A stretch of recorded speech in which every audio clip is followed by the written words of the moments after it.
Magandang umaga po mga ka-idol. Nandito po ako ngayon sa amin sa probinsya. Dahil po ngayon ay araw ng linggo. Linis muna po tayo. Kahit kakunti po ang aking mga halaman ngayon. At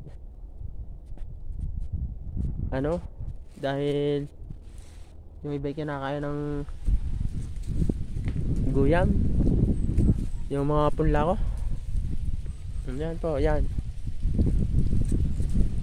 Mga sitaw. Yan po yung malapit ng bumunga.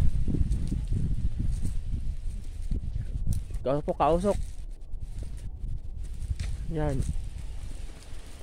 Ito po ang aking nag-iisa-isang yan, talong. Meron na po rin isang bunga.